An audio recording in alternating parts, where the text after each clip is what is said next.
Let's get to Mr. Letts, Michael Letts. Good morning.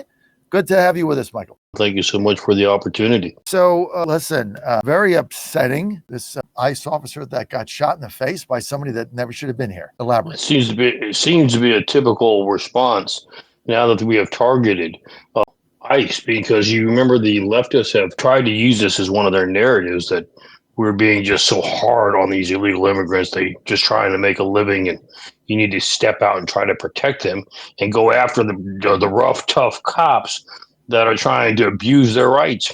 And people listen to that, John, and there are those that take it to heart. And so we're having them that are being shot.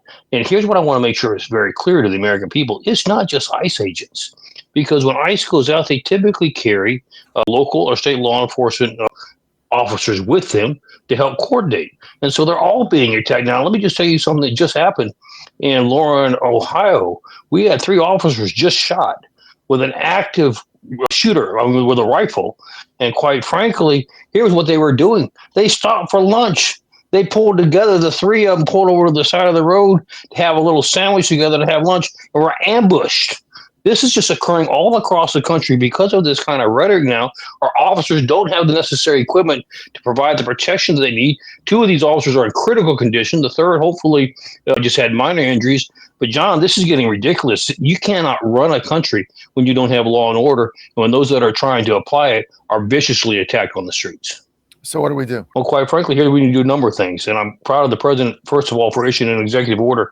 ICE will defend itself, as well as our local and state. You decide you're going to go after them, we will fire back and we will defend. And quite frankly, you will not be the one that's standing, surviving at the end of the day. So that's the first and most important objective, is we made it very clear to our law enforcement officers: no hesitation. You immediately defend yourself, defend the public that is around you, and you take the objective out. Second thing we have to do is it's time to start holding those who try to incite these kind of riots liable for their actions. John, we need accountability. And quite frankly, when you have members of Congress, you have elected officials that are propagating these situations, they should be held responsible for what they're doing. I mean, I couldn't agree more. The rhetoric, the vitriol, the hate, I mean, it's just out of control. It is out, and social media is obviously a big part of that. The advent of that, you really didn't get it to the extent, if it existed, you didn't see it to the extent it has now. But you look at what happened yesterday, you look at what Gabbard said, which I think is a sad day. I got a lot of people on my side celebrating. I'm not. I just think it's a sad, sick day in America. But then you look at the vitriol and the rhetoric, I mean, and the hate that goes on. Like, how do we survive this, Michael Letts? Well, I think one of the key things here, John, is this: we as Americans need to understand, first and foremost, we are Americans. We're all united, should be behind this country. Second thing we should be united behind: nobody wants to live in a third world country. Nobody lives in a corrupt country. We should all be being held accountable. And that's from the top all the way down. And quite frankly, I've used this criticism in the last few days. We had 3 police chiefs that were taking advantage in Louisiana of illegal immigrants. They were filing official police reports on their behalf so that they could get extra consideration when they were getting their visas. $5,000 a pop. They were making plenty of money. We're not shying away from criticizing that. Whatever your actions are, you should be held accountable. We've lost that sense of accountability in this country, John. It's time we bring it back, and quite frankly, we've lost it in our educational system. We've got to get back. If we fix the safety issue in America, but we don't fix our young people coming up our educational system, what have we gained? And what we've done in our educational system is remove total reference to faith. By removing reference to faith, we've removed the reference to right and wrong. There's no longer any right and wrong in our public school system. It's situational ethics. You got to steal because you're hungry, steal. If you're stealing just because of the heck of it, well, maybe that's wrong. And that is where our foundation lies, John. And we have to, if we're going to clean this mess up, let's clean the whole mess up so that we don't have to do this again another 10 years from now. Michael Letts, you nailed it. You can follow him at Michael in Truth, at Michael in Truth. Michael Letts, CEO of Invest USA, a 30-year law enforcement veteran, having to experience all this. What these ICE agents are going through and the vitriol. But I agree with you. I mean, if anybody attacks any of our law enforcement, I mean, we ought to be able to defend ourselves, right? Or I'm not one of them. They should be able to defend themselves.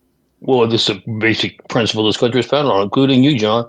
Anybody has the right to defend themselves. You attack me, you attack my family, whether I'm law enforcement or not, I have the right to stand my ground and defend myself. And I think that's a basic element, basic truth in this country that the left has tried to take away from us. And it's time to reinforce that once again so that people know there's accountability for your action. You want to come after me, that's fine. But don't be crying to me later when you suffer the consequences. Michael, not only that, the hypocrisy of the communists, and that's basically what we're fighting now. They're just unbelievable. You look at California, they're screaming about, oh, you're separating families, and then they're out trying to defend children working in basically slave labor environments on pot farms. Like, what, are these people serious? It's sad, what's happening in California. Just how far it's gone, John. Now, when our agents go out and begin to pick up and apprehend these illegal criminals, many of them are murderers, rapists, etc., we have people now that are standing back, waiting for the officers to go in to move to grab on the assailant, and then they're slashing their tires. Or there's tow trucks that are owned by illegal immigrants that are grabbing the vehicles and towing them away. So when they come back out with the assailants that they have, now they've got nowhere to go. They have to stand and defend their assailant and themselves against this stirred up crowd. It's just getting ridiculous, John. I mean, it's just way out of hand, and we have to crack down. I always tell people you can always back off later, but crack down hard to begin with because you can't always add additional pressure later on down the road. Well, and during the Biden administration and the defund the police, I mean, cops were just vilified to such an extent. I mean, I live in Washington, D.C., and I've always said that I've lived in a lot of places. I find the D.C. police here to be one of the most respectful, like competent police forces that I've ever witnessed. And I just go down the street and always say hi because I live by the White House, so I get to see them a lot. Not that there's anything wrong, just normal course of protection. Right. And I saw one the other day, and he was standing on a corner, and somebody had just dropped a bag of something, potato chips or something. And he went over, he picked it up, and walked over, put it in the garbage. And I just said to him, I said, "Hey, how you doing? Thank you for all you guys do, because I really respect the DC police." I said, "How you doing?" And he said, "Much better." And I'm like, "Much better than what?" He said, "Much better than now I'm allowed to do my job that I signed up to do." Exactly. And I'm like, it hit me like a ton of bricks. Like, wow. Like now I can. Now he didn't elaborate. He didn't say when he couldn't do it. He didn't do any of that. I mean, they're very professional here. Right. But he said, "Much better now that I can do the job that I was set up to do." I mean, think about that. Well, John, the response to what you're just saying is, you remember when Biden came into office, we had 1.4 million officers across the country. When he left, we had under 700,000. We're now seeing more and more officers that are coming in and asking for training and are coming back to the profession. But it's going to take some time to get back to where we need to be. And stories like what you just said are what make the difference, because now they feel like I can do a job and not be hamstrung in doing it, and perhaps even get a little bit of respect that I so rightly deserve for putting my life on the line. I protect you. You can't do anything to show your support and appreciation for what we're doing to keep your life safe. I think the American people want to do that. And I think now's the time to pour it out, John. We need it now more than ever. Yeah, we need, we always talk about, backing the blue and supporting the blue, but I really feel like we need that, Michael, right now more than ever. So I urge all of my listeners and viewers, if you see a cop around just doing their normal thing, just show them respect, thank them for what they're doing, tell them they're with you, because these officers all around the country, the George Floyd thing and defund the police and being vilified, I mean, they've gone through a lot, and things they can't do, and they're on video. If they say the wrong thing, it blows up on social media. You saw the incident, I think yesterday, there was some kid pulled over and he put up a video that was only a portion of what happened. And then when the cop put the cam up, like he wouldn't get out of the car, he wouldn't do anything he said. He had all sorts of allegedly contraband, and he only put up the little snippet of the video. He didn't put the whole thing up. And then the body cam had to refute all of it. And so it goes viral on social media. And this is where it's a sickness in this country, this social media, like, let me find something I can do to discredit this officer who did, if you look at the body cam, he did everything right. He did everything by the book. everything. Exactly. What our society is looking for is instant fame. Let me do something that, stirs controversy, regardless of the outcome, so that I get my 60 seconds on TV. And that's killing this country, John. I tell people this when it comes to law enforcement. I've been all over the country handing out vests, hundreds of thousands of officers. I've never seen a one that won't treat you with respect. If when the first time they come up there, if you just simply smile and say, "Hey, thank you for your service," changes the attitude immediately, and they will treat you like you're golden, just to make sure that they show you the appreciation for you showing them respect. Makes all the difference in the world, John. Yeah, because I mean, you think about what they do and the dangers that they have to go through every day. I mean, you don't think about, leaving home and your family not knowing that day if you're coming back, right? It's not like it's not like my job. I go into my studio, I talk on air.